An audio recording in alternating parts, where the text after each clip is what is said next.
Got it. Yeah.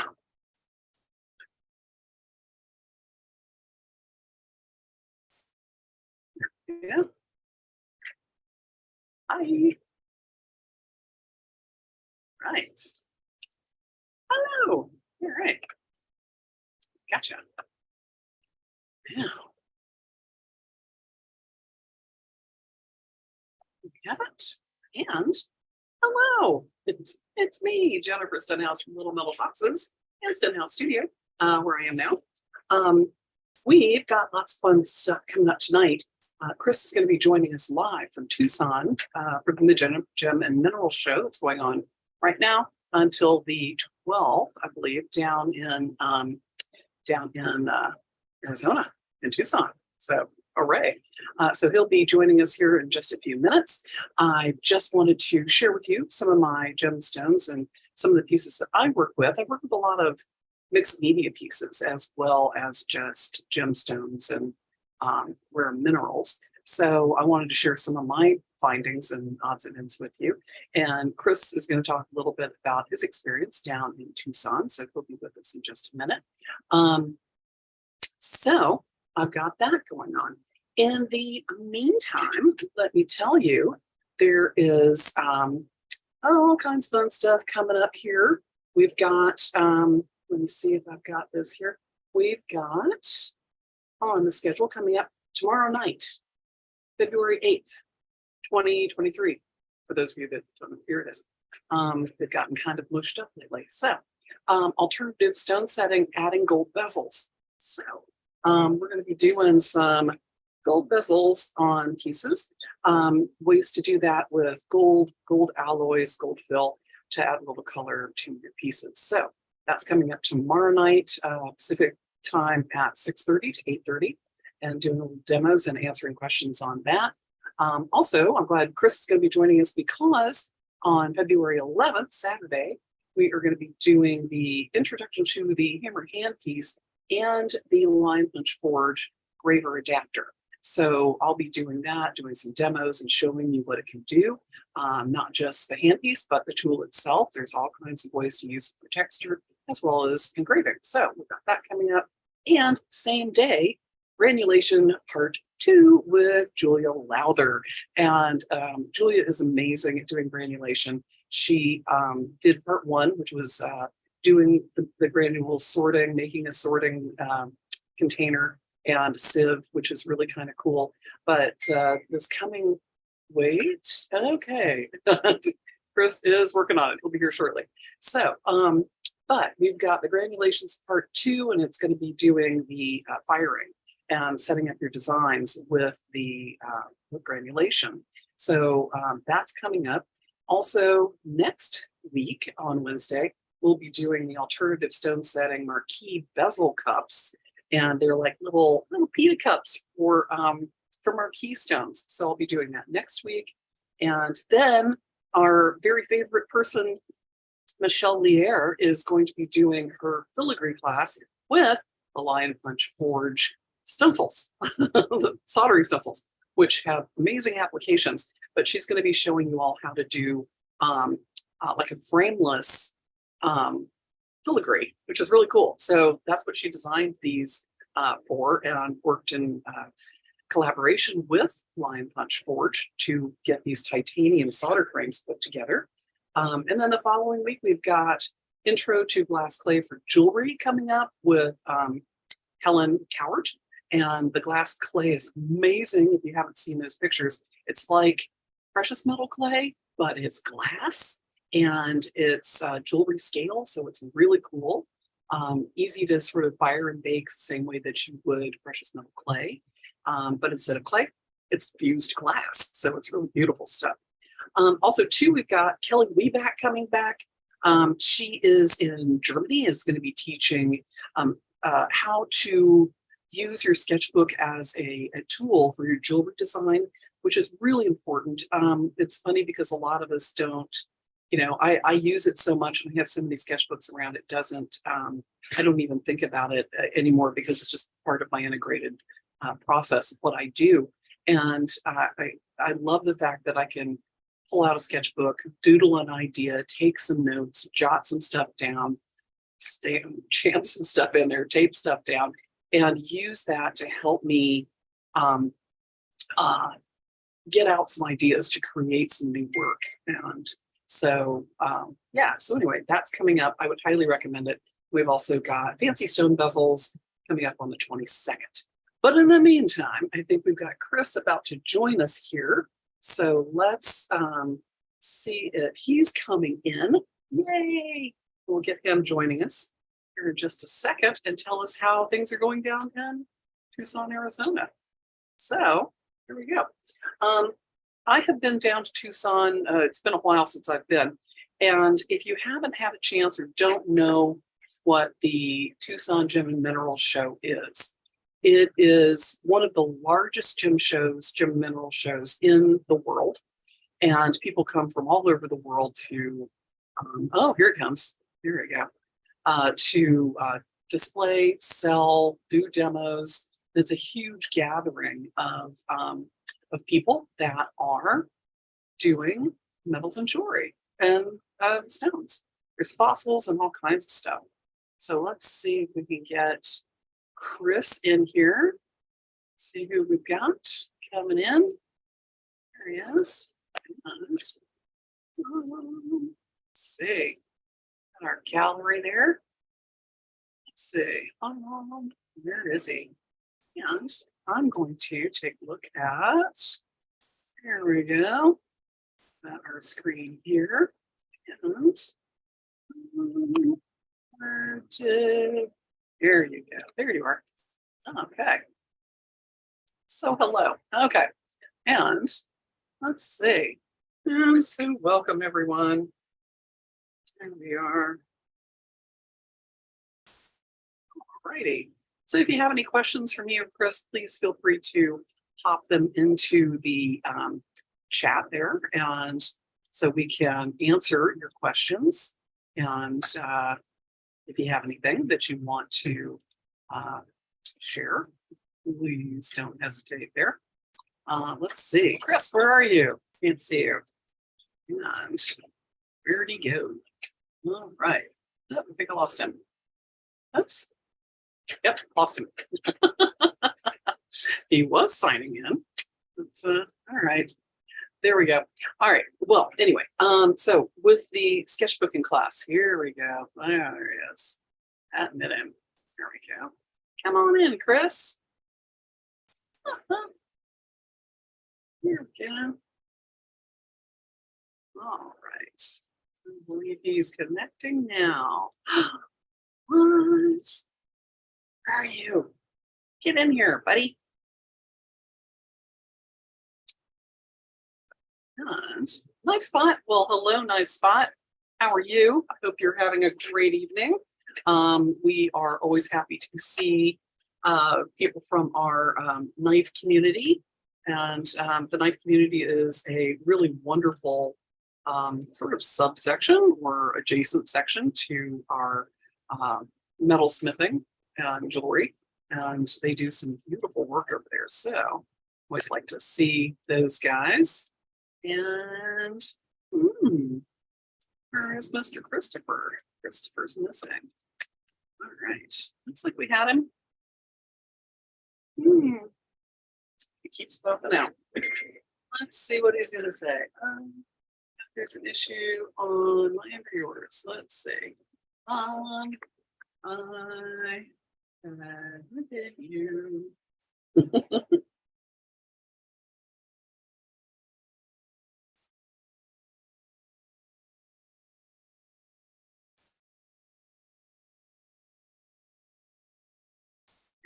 Okay, let's see if we can get Chris organized here.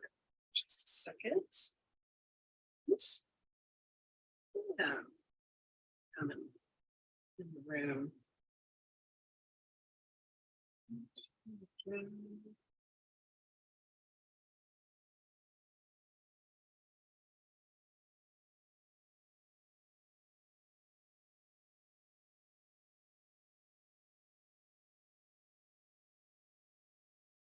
Chris, come on in.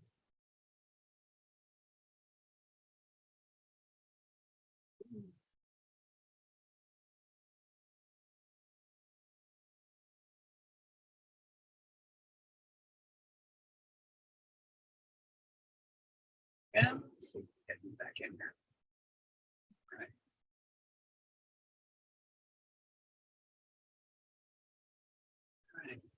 All right.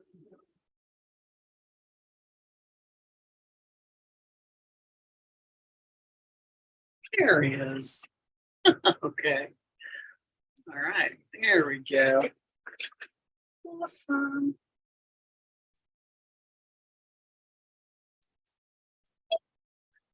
Hello. Hello, Chris. Hello, hello. Come on in. Where are you? Get in here. I hear all about Tucson, buddy. What's going on down there? You got any good stones? I know you saw lots of people, and you guys aren't already following Chris on Instagram at Lion Punch Forge. Go see his stuff. There were lots of great pictures from Tucson. Hey, buddy, how are you? Not bad. How are you? I'm doing great. How are things down in Tucson?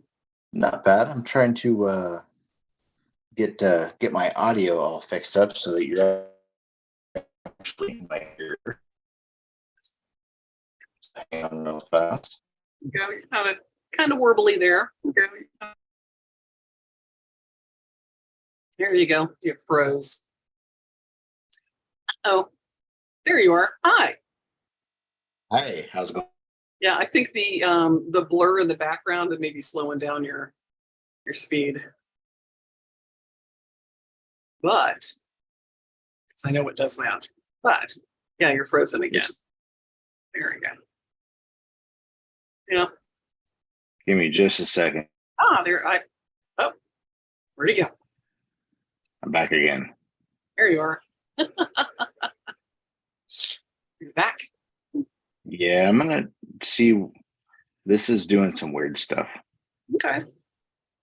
So we're gonna let's see, general. I'm gonna try and change that background a little bit because maybe that's taking some of the It does. It eats up bandwidth some off. of the speed. Yeah. So let's see what we got here. More background effects. None. So people joining us All right. live, Zoom is can be a lot of fun. Figure it out. But Yeah, exactly. there you Does that go. look any better? Yeah, flip your camera. Go horizontal on me. There.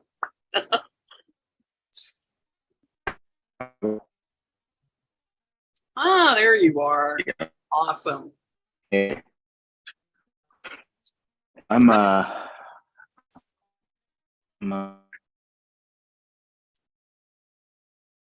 Yeah, here you go. Well, I have to say, I am very excited to hear all about Tucson and what's going on down there. And my camera is trying to add all the pictures right this second. All kinds of fun technical issues tonight. So, how are things going down? I know, seriously. How are things going down in Tucson? What all's going on?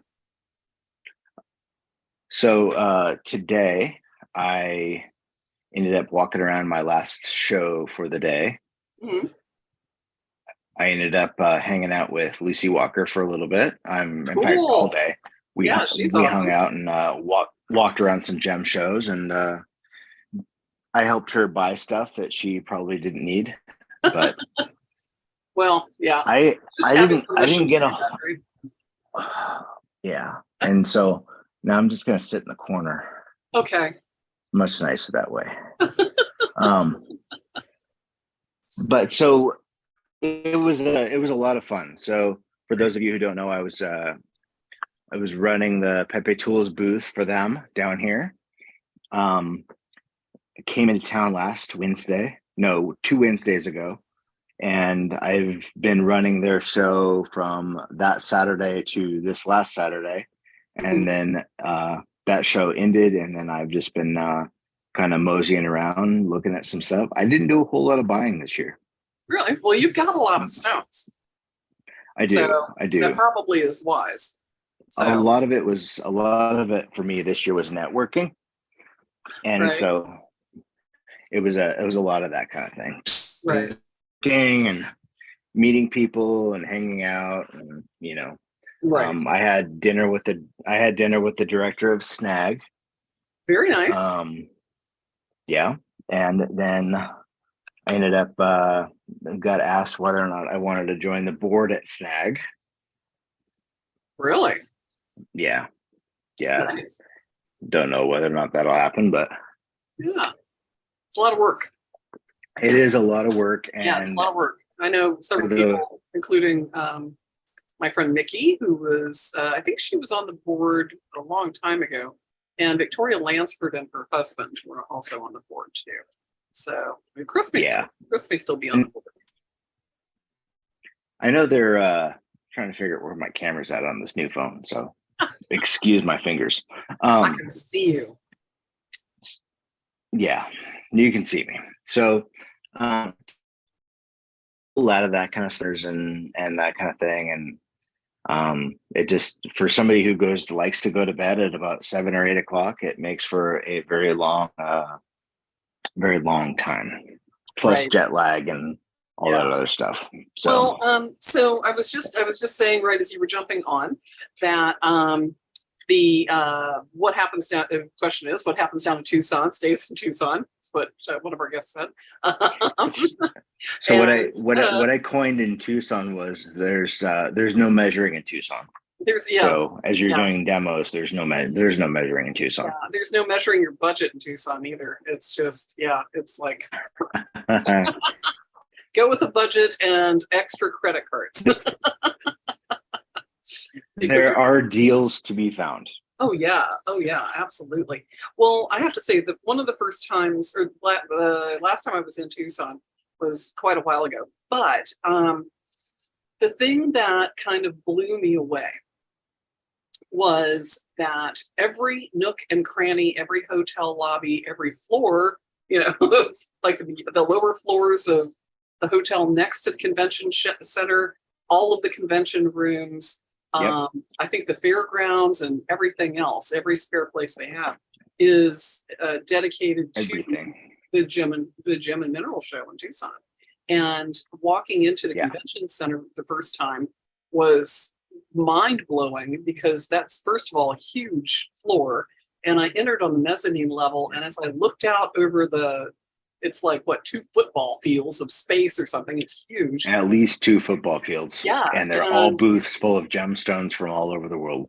And everything is just glittering. It's like walking into Disneyland and everything is real. It's like, oh.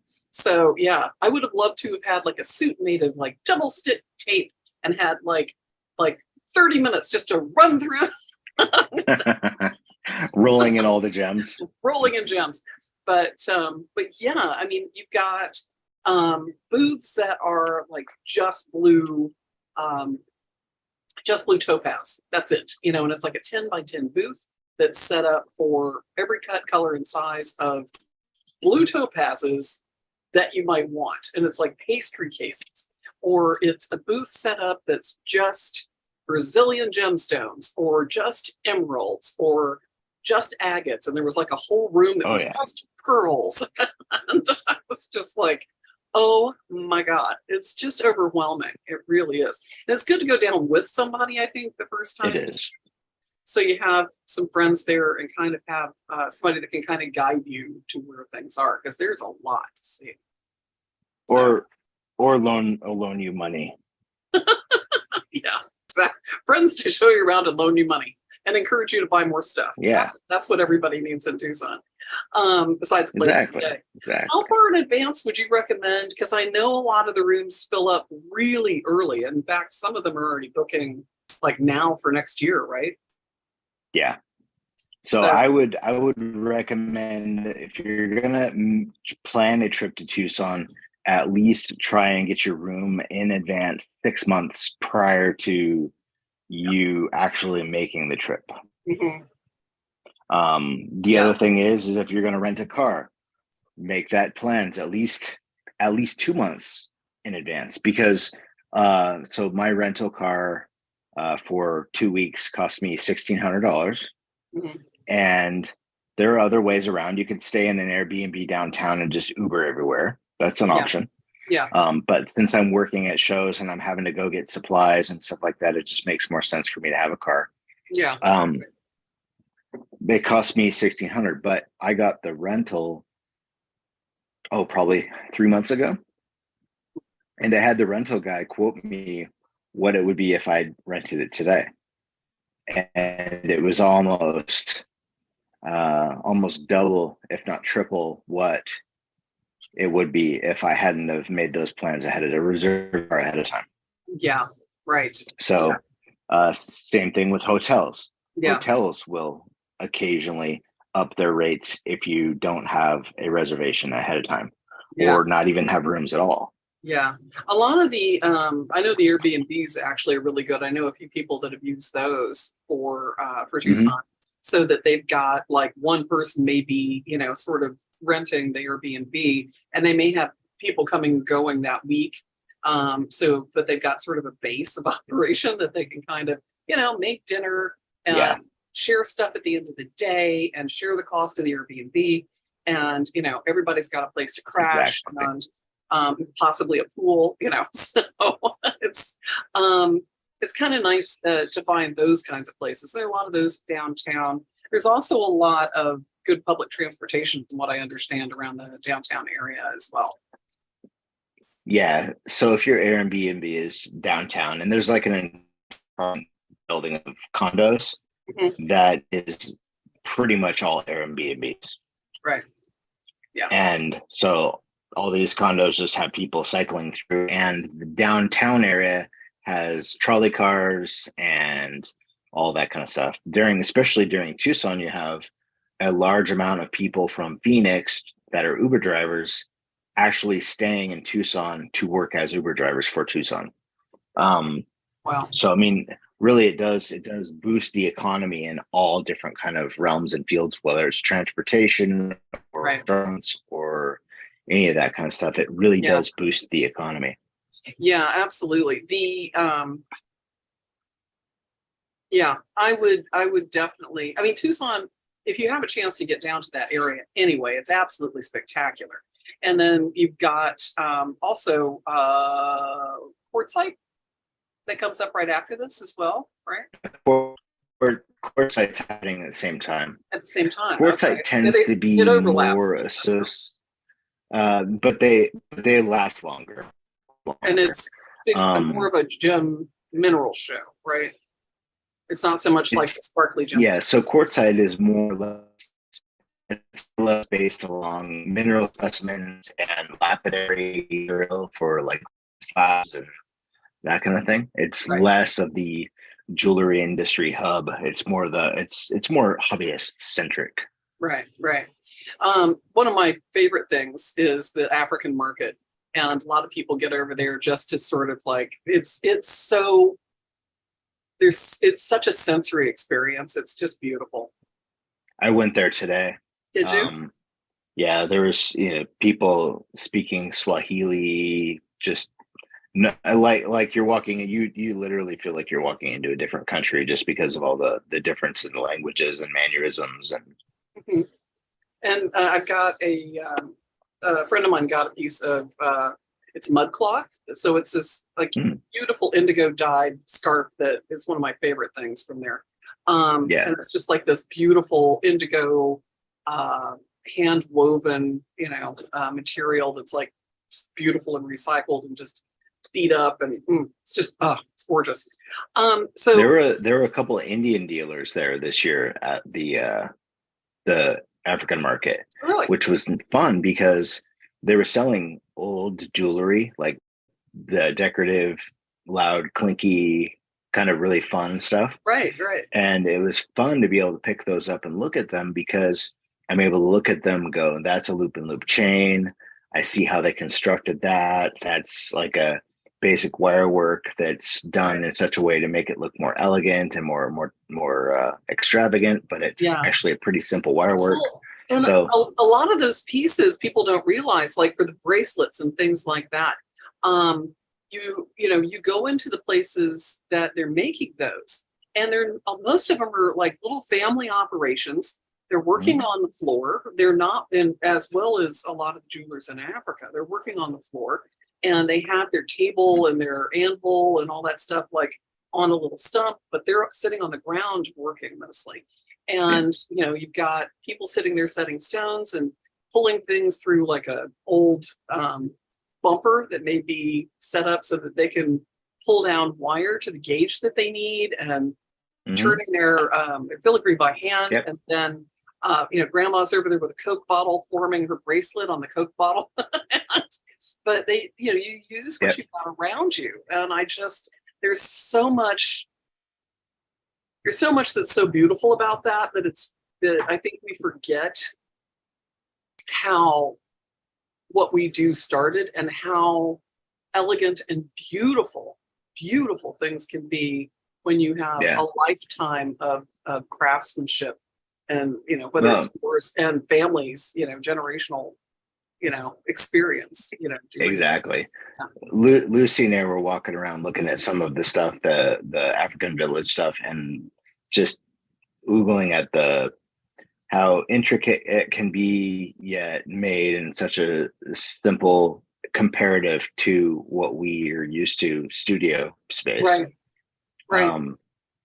Yeah. I ended up buying a couple. Yeah, you don't need a vent because you're working outside. You don't need, when you've got, coals and a mouth torch, you're good to go. You don't need a big fancy, torch. Do it with a mouth blow by.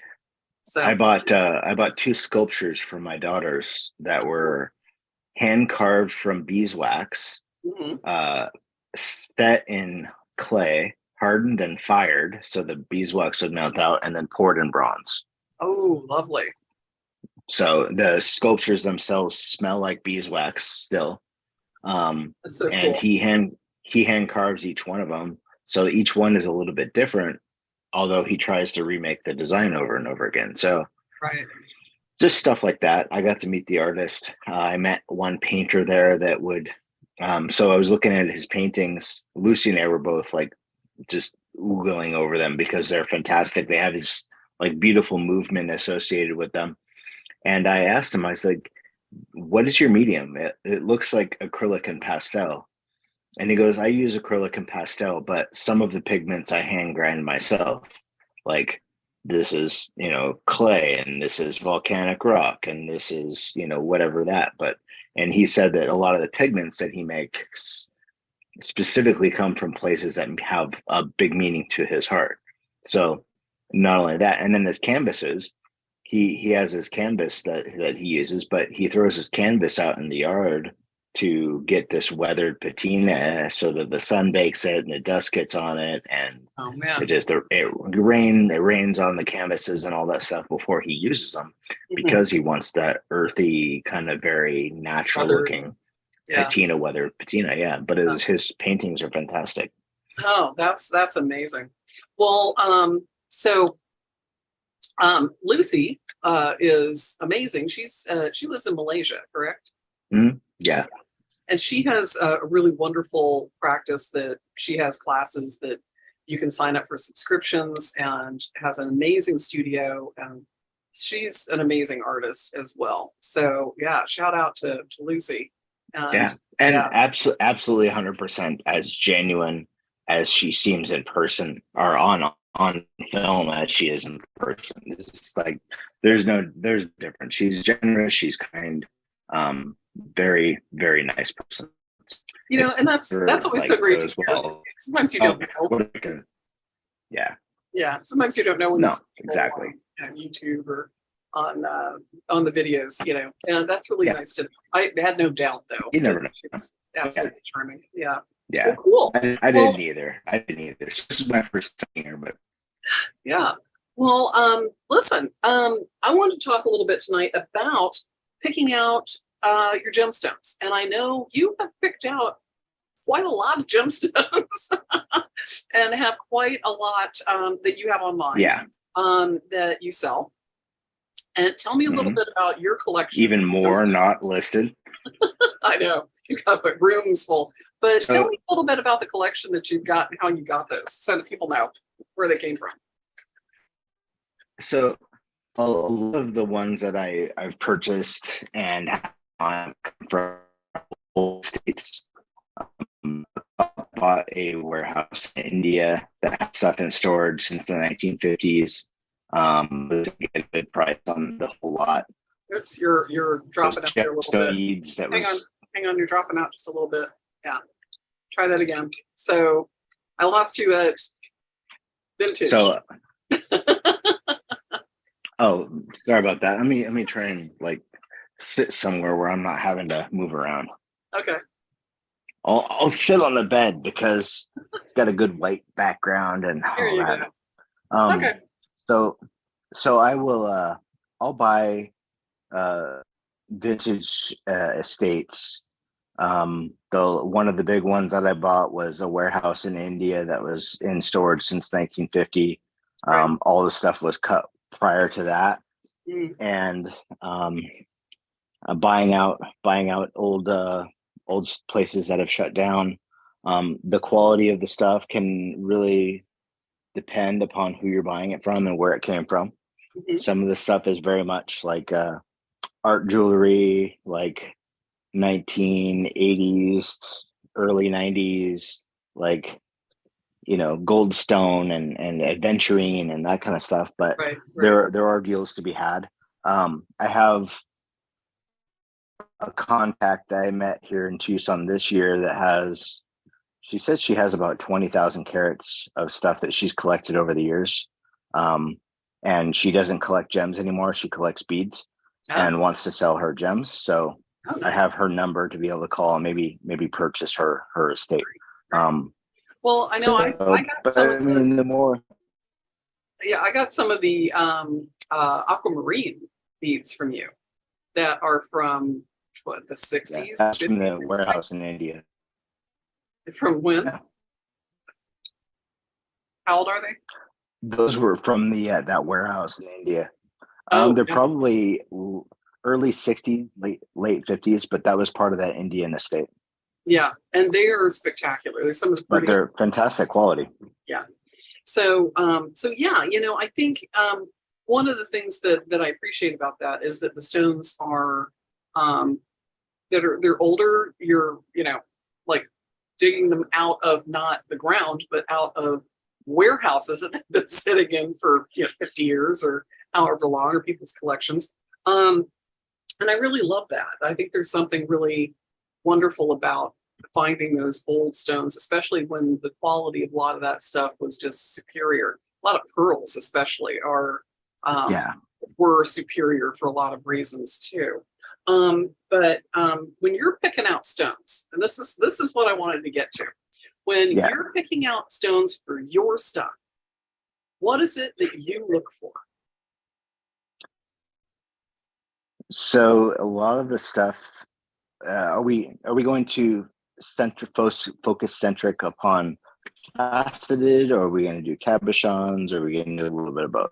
Well, a little bit of both, because I mean, the stuff that I use for gemstones is not always a precious gemstone. A lot of my stuff is found objects. So, there are things that I Yeah. look for that other people might not. And, sort of considering, the idea of what's precious, and, Yeah. how I bring that into my own work. But for you, what is, when you're out there looking for stuff, what is it that lights you up, that makes you want to be like, oh, that's what I need, is this So stuff? for me, it's two things. It's the quality of the material. Like, Yeah. if you look at, Oh, you can Chris. find some very apple green. Mhm. You can find some very apple green cryptids, or very kind of the apple green, the grand stuff. So I can hardly, really, yeah, I can't hear you. You've frozen and you're warbling a bit. how about now? Oh, that's better. Okay. How about now? That's good. Yeah. So Okay, what's it? so let's uh Australian Australian crucifix. Let's use it. If I find nice apple green chrysoprase, Hmm. like a bright and fantastic quality, Hmm. versus a more kind of subdued lime green chrysoprase Right, right, or whiter chrysoprase. right. So I'm going to look for the type of material that is the higher quality colors, Yeah, and so looking for oddities in my work. yeah. So, Well, and some of the stuff that I real, haven't seen before. yeah, some of the really high quality. Oops, oh, we did lose him. Well, some of the, I'll continue until he pops back, but some of the really high quality chrysoprase is, as Chris was trying to say, is like apple green. It's really, like Granny Smith apple green. And the quality of the stone is just magnificent. You can it looks like it sort of glows a little bit on the inside, and they're just yummy. Um, and there's a lot of lower quality and dyed uh, carnelian that is, dyed to look like chrysoprase as well. So there's a lot of dyed pieces that are kind of a look-alike, if you will. So it's important to sort of know what you're getting. And I think some of mine, I've got the Australian chrysoprase there, and you can kind of see the difference between some of the one that's a higher quality and some that's a little more blue and a little not quite as transparent as some of the other chrysoprase there. So depending on where you get it, you can pay a lot more. I got these from Gem Caps, and they were only $4 each. So for me, but we'll get back to Chris's selections here in a minute. For me, what I love is the, like I said, something that's a little non-traditional. These are actually fused glass from Helen Cowart and her studio in London, and partner of Little Metal Foxes, Helen. Hello, Helen, shout out. So some of these we're doing some collaborative work with. But I love finding pieces that are the vintage, corals and things like the rhodochrosite, and really high quality rhodochrosite is just, spectacular. And I work a lot with rose cut pieces as well. So I've got rose cut emeralds that are there. And I love the color on these. They're highly reflective. They give you that really nice shimmer with the rose cuts because they're not quite flat on top. And a lot of times you'll find with cabochons and with rose cuts like this, the stone quality may be a little bit lower than like a really high, good gem quality. And you can really tell the difference, I think, with right on, there we go. You can really tell the difference. These are not as, clear and transparent, and it's a rose cut, they're sort of freeform. And one of the things that you are usually looking for when you're buying high quality gems is the carat weight, color, the cut, and the clarity. Those are your big 4Cs. So those are the ones that you're actually going to find that will increase the price of the stone when all of those are excellent. And the rarity of the stones can be part of the price as well. So for me, because I am usually working again with a lot of non-traditional materials, I have a tendency to look for stuff that I just love for the color combinations. And it doesn't have to be outrageously expensive. It doesn't have to be, for me, for what I'm doing, like the best chrysoprase in the world. It just has to be a color that I love, a size and a shape that I like, that works with my design, more so than working with the stone that I need to want to put in something. So I'm usually looking for pieces that work with what I'm doing. Hello and welcome back. So I've reconnected my Wi-Fi, and hopefully this will work better. You sound much better and clearer. Yes, better picture. So yeah. Good. So I was just saying, I've got some of the chrysoprase, and you can tell the difference between some of the higher qualities that are like that apple green, some of these that are a little more opaque, that are a little more blue. Yeah. So, yeah. But yeah, and I've got some of my vintage coral that I love. That's just really lovely stuff. Or actually, that's spiny oyster on that. Yeah. So, but it has that coral look and feel. So a lot of my stuff, because I'm working with things, like I said, that are found objects, that are non-traditional materials. I've got, hair, teeth, bone, glass, ceramic, all kinds of stuff. Yeah. I include in a lot of my work. But what I was saying was that I really love, combining things for the color, the shine, the shape. And so a lot of times I'm looking for things that work with what I'm doing and go together in unusable ways, rather than trying to find like the super high quality stones and creating a very expensive piece. So my priority for what I'm looking for and what I love are things that are precious in a different way. A lot of times, like the pieces that are here that are Helen's. So, these pieces that come out of Helen's studio that she's, doing this fused glass, which is yummy. So I've got this, sort of balayage or this ombre, in the glass here. But, these are sizes and shapes that we're sort of working with a collaborative design idea that we're doing. And, for me, these are, super precious, right? So, because there aren't any others. So for me, the scarcity, the rarity, the friend that made them, are what make these kinds of pieces important for me. So if I'm looking at, setting up some quartzes or gemstones and, practicing stuff, a lot of times I'll buy, pieces that aren't as expensive, especially when I'm teaching a class, so that people can sort of see, how things are made without, spending a ton of money on a gemstone to practice on, right? Yeah. So like if you were to go to Tucson, there are stone dealers that you can buy cabochons from that have a $1, $2, $5, $10, $100 tables. Mm-hmm.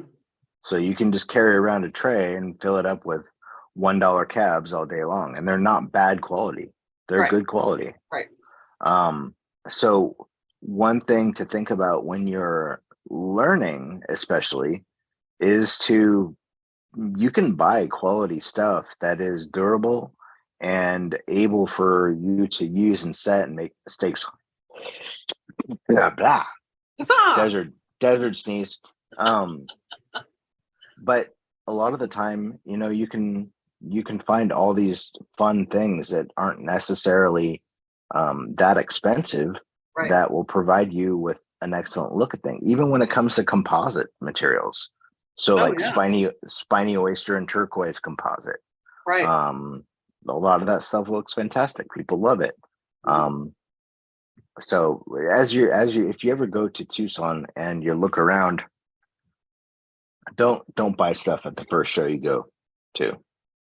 Oh, right. Don't buy stuff at the first booth you see. Absolutely. Walk around, take a look. I'll give you an example. Rhodochrosite. There was a dealer that was selling rhodochrosite specimens for $50 a gram. Right. And that's pretty overpriced. And I went to another dealer that had quality rhodochrosite cabochons for $5 a piece. So, when it comes down to what you're looking for versus what there are deals to be had. And more often than not, if you buy a lot from what Tucson, it's been a hard couple of weeks down there. It has. So if you buy a lot from one dealer, they'll give you a price and you go, what'd you take? Blah, blah, blah. So like I can't even remember what I bought, but I bought a couple of something and he gave me the price. I'm like, would you take, I don't know, $20 less if I go all this and I want that too. Yeah. And he goes, yeah, I'll do that. Yeah. And more often than not, if you go to Tucson and you're buying gemstones, bring cash Oh yeah. because most of them don't take cards. Yeah.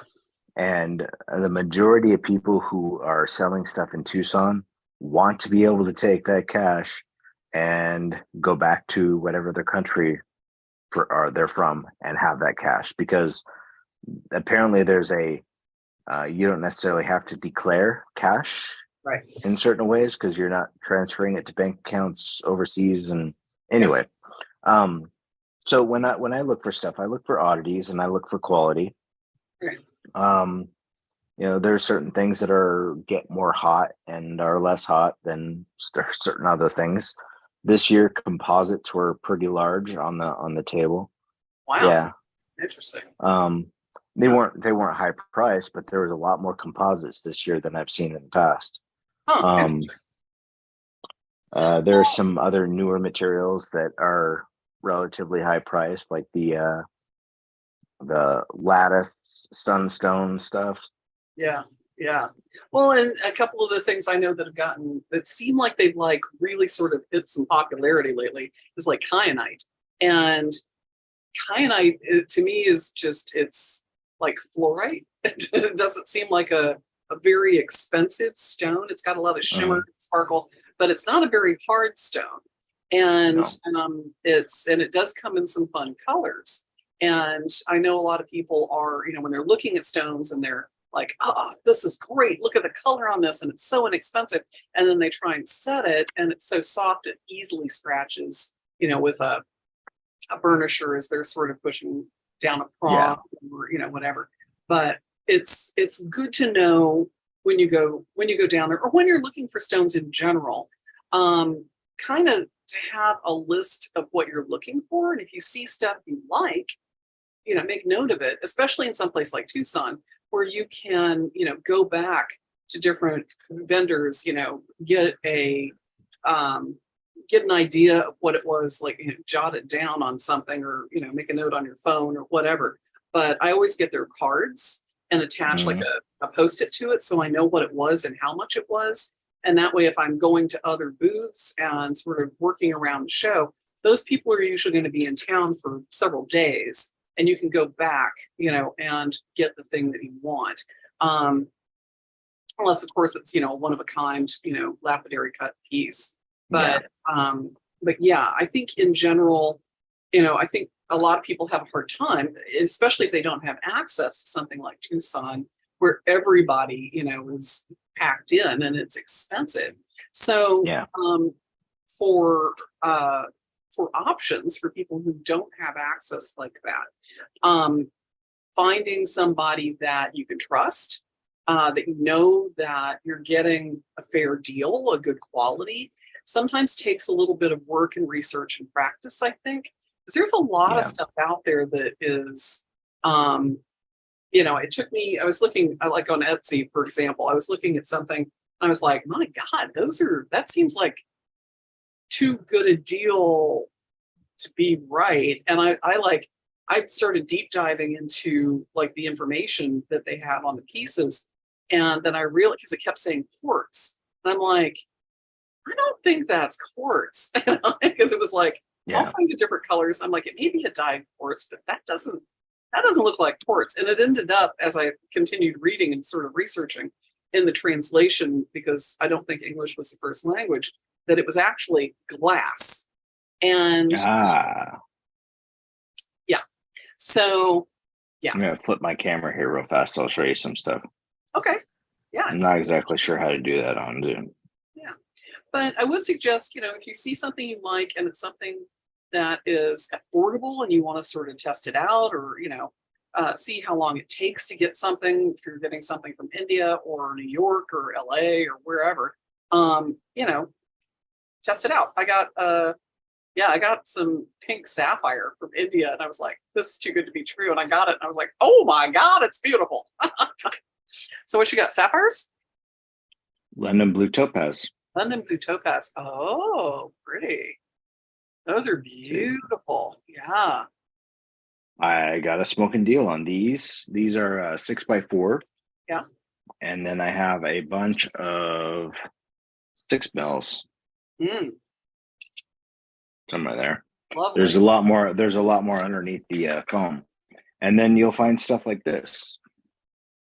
You'll find like some citrine, Oh, wow. and Big. you'll have little tags on them, and the tags will be like 50% off, or this or that, or Yeah. some like oddities. Like this guy is a piece of you can't really see. I'll get some better pictures later on, but it's a piece of amethyst Mhm. with some really cool inclusions in it. Yeah, that's really cool. Yeah. Well, I Or you find got too, like if you this guy. do you find, and I think I found this when I was in Tucson, and I find it true at other shows, like the Gem and Mineral show that's here in Seattle, that I usually go on the last day, and I may miss out on the one of a kind special stuff that I may not have seen like on Friday when they first got there. But on Sunday afternoon, I usually find that I'm getting some smoking deals because everybody doesn't want to take that stuff home. They're like, Exactly. here, yeah. Oh, what you got? Focus, Hexagonal rose cut rubies. rubies. Yep. Oh, that's so More. funny. I've been looking at some of those. Oh, those are beautiful, Chris. Yep. Yeah, the star So rubies. these are They're like a natural crystal that's cut and faceted. Yeah. Yep. Absolutely. So I got a couple big bags of those. I bought them out. Oh, wow. And Save then some for me. just I will. But there's a lot of stuff and a Craisins. lot of You got craisins? I did. They're petrified creations. Petrified craisins. Yeah. They're, what's really nice is the color. It's Yeah. They're very, very ruby like I color like of the the color of the craisins. craisins. They're always Yeah. good. But like and I have a dealer that I always buy meteorites from. Oh yeah, So yeah. Right. I have some meteorites that I got this time. Yeah, it's just there. If you can't go to Tucson, find somebody you trust, like you said. Find somebody who knows what they have and knows what they can sell it for. Right. And is willing to work with people who are hobbyists or metalsmiths. Like, Yeah. most of the faceted stuff that I have isn't listed because I try and keep it as a upon on request type thing. Right. People who know that I have it will ask if I have a particular size cut. We'll do a Zoom meeting or we'll do something where they can kind of preview the collection. And then I try and make sure that they have a decent deal on it. Right. Yeah. Well, and I've had several conversations with you where I'm like, I'm looking for XYZ, and you're like, hold it, go dig it out. One moment, please. Yeah. Hold, bear with, go over and find it. But it's nice to have contacts like you and a couple of other people that I work with that do faceted stones and that cut their own gems, because a lot of times if you're working on a one of a kind piece and you need something really specific, it's nice to work with someone who is a lapidary artist who has the skills to make what you need for your piece. So, or if you break something, can recut it. Yeah. So I've got a couple of people that I work with for things like that. But the thing I have ended up doing over the years is like, I'll get a couple of pieces that are something I like. I'll usually, because it's easy to like go, oh, I like all of this. And but I don't know them. And what I'll do is kind of go, okay, I'm going to take these, and if I feel like I can have a relationship with them too, and be able to continue to get quality gemstones and service from them, I'll work to build that relationship. And because I know that they won't do me wrong. One of the companies that I ended up getting a bunch of my caps from recently, I really just immediately, clicked with them. and so I ended up getting several, and they're in India. I've ended up getting a couple of things from them repeatedly, just, sort of bringing some things into my collection. And the last time they know what I like, and they were like, oh, here, have one of these. And they threw in a free gemstone.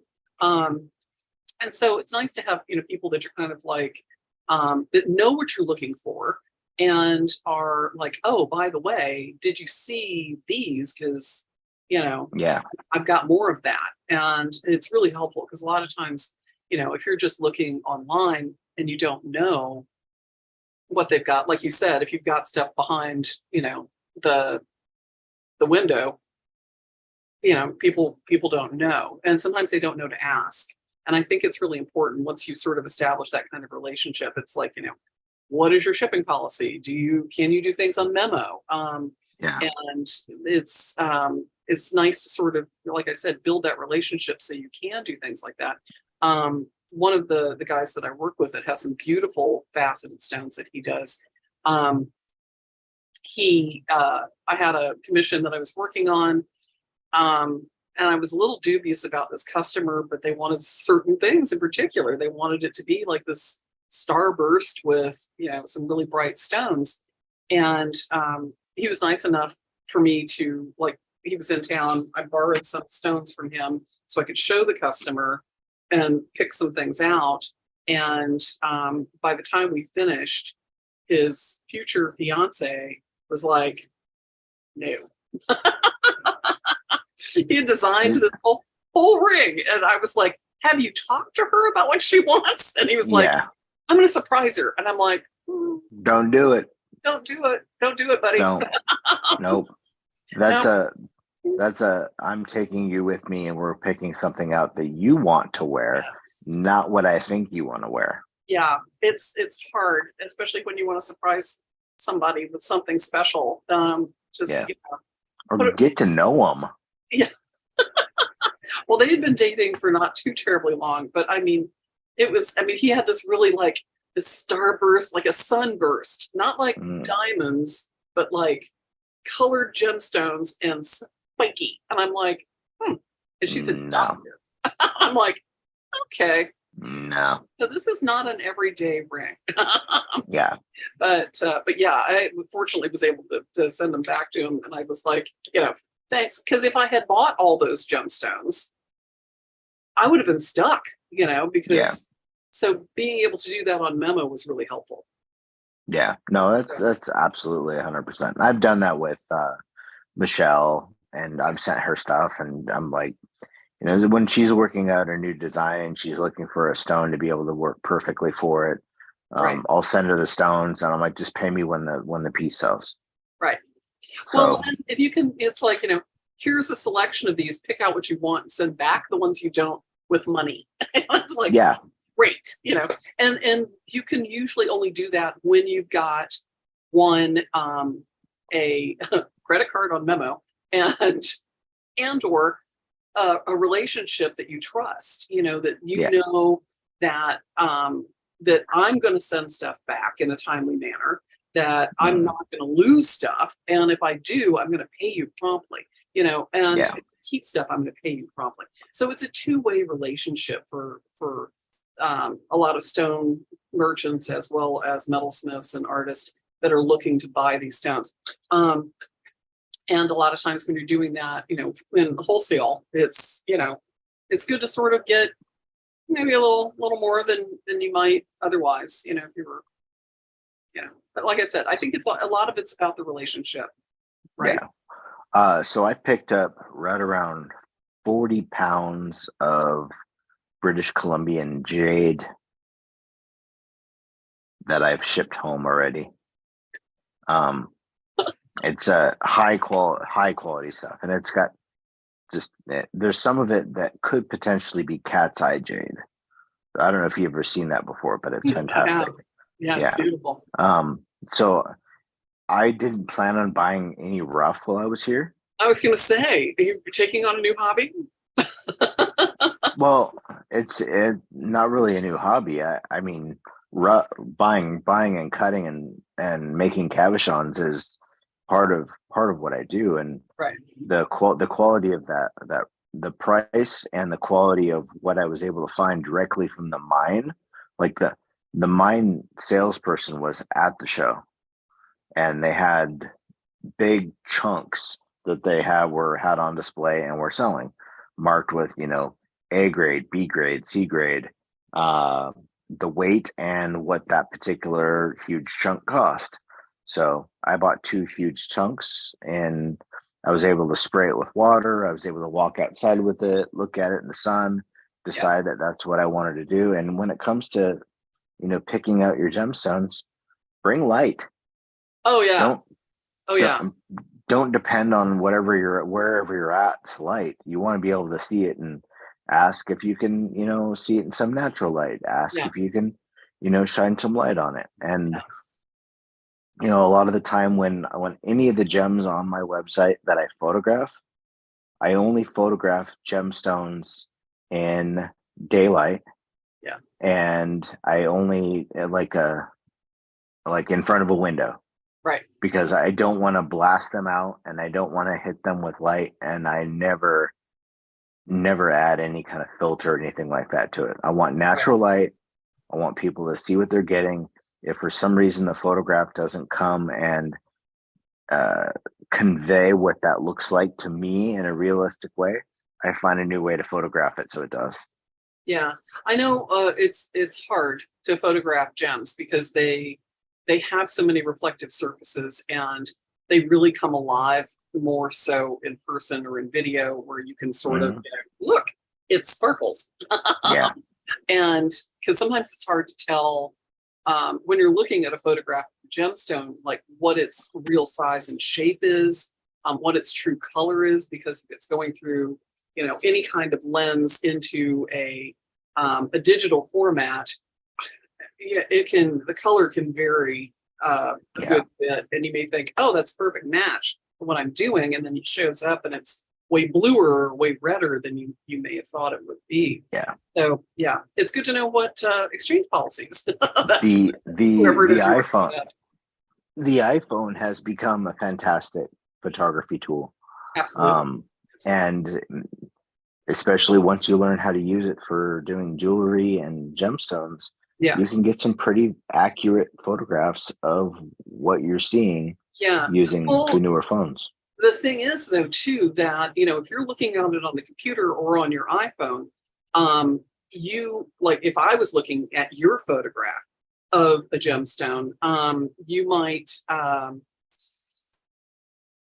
my screen may not be as fine-tuned as yours is, or may have a little bit different variation on the color. So even coming through a digital process to my screen, it may look different than it does on your. And every person has different spectral sensitivities. Right. So, some they may look great and perfect and accurate to me, whereas you may have a spectral sensitivity to reds that I may not have, and and the same thing with the screen. So so like with this in person, there's a lot of little like reflections of kind of a berry red that's in this, and it's hard to see through a camera lens, the real true color of that. You can see this has like a color shift that's almost blue in certain light, and sort of changes color, but it's hard to see the redness that's in this particular piece. So is that Helen's glass? Yeah, it's one of Helen's glass pieces. That one almost looks like lepidolite. Yeah, right. So on this one, that's pretty close. So with the reds, I'm usually right on. But a lot of times, if it's something that's like this, which looks black and white, that's really very navy, right? Yeah. So it's, subtle color changes and contrast can make things look very different. So it is important, I think, to see things under different lights if you can, especially if you're buying pieces, see if you can have them photograph it like with under an LED, a natural light, incandescent, so you can see what that thing is going to look like under different lighting circumstances.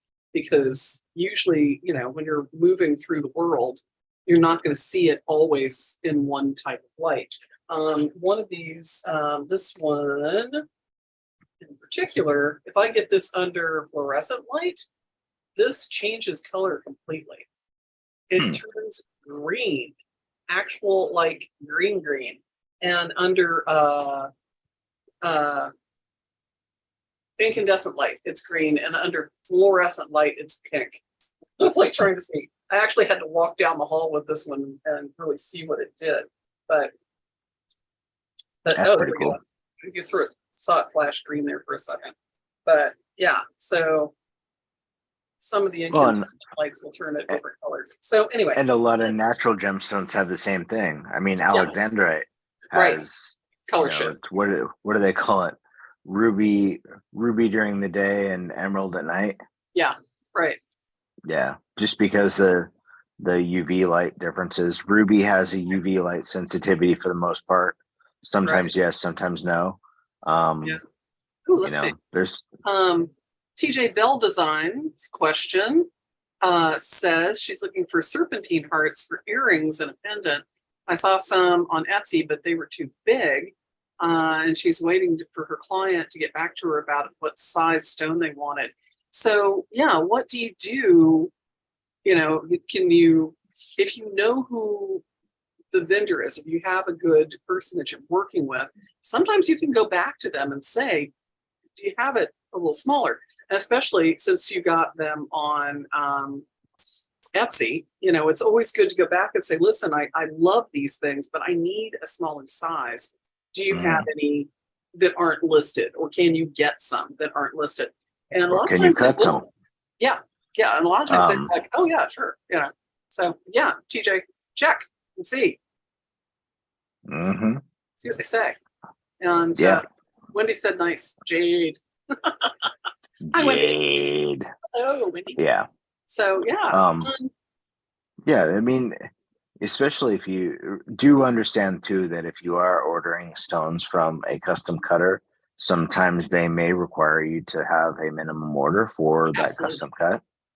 So, I mean, but it may be worth it, especially if you're trying to launch a line. And if it's like a one-off thing for one customer, sometimes it's worth being able to hunt that down or find a custom cutter that's willing to do one or two of them. Yeah, and you do have to be able to communicate what you need really well.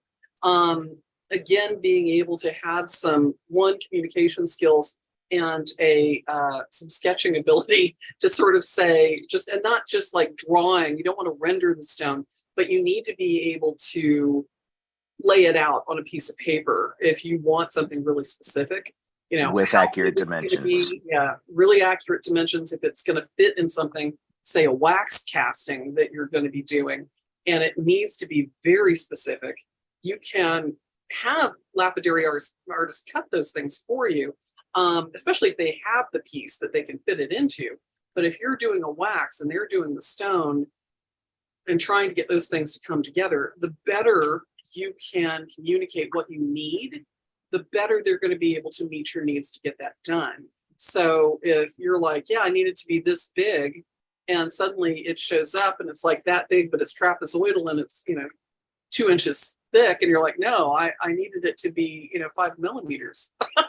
It's like, if you can make an inexpensive casting like a bronze or pewter of the size of the setting that you need, so you can send your lapidary artist something that they can use to fit it. That's beneficial. But then the other thing is that when you're looking at custom cutting, sometimes somebody may be asking for something in a particular size of a particular type of stone that may not just exist. Right. Yeah. Or maybe way more expensive than you're willing to pay for it. So if I want a 20 millimeter emerald cabochon of A grade quality, I hope you have a lot of money in your checkbook. The Smithsonian has that for you. yeah. Give them a call. I'm sure they will. Call the Smithsonian and see if they have any in stock. So and then other material, like sometimes I just mentioned lepidolite. Sometimes lepidolite is a fantastic mica included pink and white gemstone, but it can be relatively soft, and you don't always get a uniform slab appearance in the larger material. Right. There's all sorts of different things when it comes to the availability of material. Uh, Going back to chrysoprase, you may not get the same shades of green. There's chrysoprase, some really, really awesome chrysoprase There's coming a out lot of of dyed stuff out there Africa now. it looks like chrysoprase too. That's Yeah, actually mixed with something like that. and So, there's some fantastic stuff coming out of Africa right now too. all right. Yes. Yeah, and it's not dyed, and it's got these, it's almost like a banding, beautiful banding kind Yeah. of structure in it too. So, Yeah. A lot of but onyx has that I really appreciate. mhm, And yeah, carnelian. Yeah. Carnelian and chrysoprase. Well, carnelian and chrysoprase are kind of the same family, but yeah. yeah, Well, anywho, Chris, thanks. of course, Thanks for anytime. staying up late. Yeah, it's only 8:15 here, but it I know. feels It's like about your bedtime. 10. I know. Feels like 10. Feels like Yeah. bedtime. It's dark outside. Yeah, Yeah. It's it dark. is very dark outside. Well, I'm It's looking forward to talking to you more about your finds and potentially talking to you about some carved reports that I know you have listed. So with dolphins and angels writing them. Oh yeah, those guys. I I have love those. I've been I like, have some. going, Do I do it? do I I do have them? some like vintage uh intaglio pinup girls too, Oh my God. Why aren't those on your site? because I don't necessarily want to sell them. Oh, okay. All right. I don't blame you. I do not blame you. So they're okay, they're good. They're good. They're good ones. I'm telling you, pinup girls. I think they call those Yeah. cameos. Uh no, these are like X-rated cameos. What? Well, Some yeah, good stuff. yeah. Yep. Late night. What all those Romans and Stay, ancient Greeks were doing. staying. Yeah, Put a cap shop. these. I'll when I get home, I'll see if I can find them and send you Yeah, some some pictures. But pictures. they're fun. I want to see this. Yeah, yeah, they're good. Oh my gosh. Well, But yeah, I know you're probably not going to be back in town on the 11th. I, when do you head back? I leave tomorrow. Oh, okay. Because I'm doing the hammer hand piece and Lion Punch Forge engraver adapter I'll be there. on the 11th. And so, yeah, if you want to pop in, Yeah, please do. I'll be there. And if you're out there watching, yeah, come join us for that because that's going to be awesome. Also, Michelle Lier, who we mentioned earlier, is going to be teaching the frameless filigree using filigree without borders. Filigree without borders. She collaborated with you on the titanium frames, and there's a whole series of more shapes coming out. So that's exciting, and yay! And Hopefully more basket settings sometime soon. We need to talk about those. I just did that class Wednesday night. Yeah. Was I there? No, not for that one. Was it a new one? It was a new one. Yeah. Oh, and you used my templates? I did. It was awesome. Oh. Yeah. Well, we'll have to talk about that later. No, you were there. You were there. I was doing some recording with the templates as well. Nice. This yesterday as well too. So I just did a whole very cool thing. So yeah. Nice. Yeah, we'll talk. We'll have to talk. Demo days. Love it. Yeah, that's on the 25th, right? Ones with the center hole. I know. When I get home, I need those. I'll give you the center hole. All my things are going a little sideways accidentally. A little wonky donkey. That center hole. Essential. I'll send it. Okay. All right, buddy. Have a great trip home. And for those of you that have joined us for Tool Talk Tuesday, thanks for being here. And if you see some stones that you like, maybe go for it and redefine what you consider precious. And always reach out if you have questions. Yeah. I'll share whatever knowledge I have. If you have like stones that you want to purchase from somebody else and you want to know if it's a decent purchase, please just reach out. Just ask. Yeah. Because it doesn't, to me, it doesn't matter whether or not they're from me or not. It matters whether or not you get what you need in order to make the things that you want to make. Yeah. And that's, that's the best kind of customer service. It's not, people will come back to you and trust you. And that's always really helpful. It's always really helpful. So yeah, I don't, it doesn't matter to me. I'd rather, yeah, it's about building the relationship. yeah, I'd rather people be happy and have what they need rather than focus on them buying it from me. Right. All right, my dear. Have a great evening. Get some rest. I will. Have a Bedtime. great trip home. And thanks so much for joining us for Tooltip Tuesday. And we'll see you guys next week. All right. Bye. See y'all.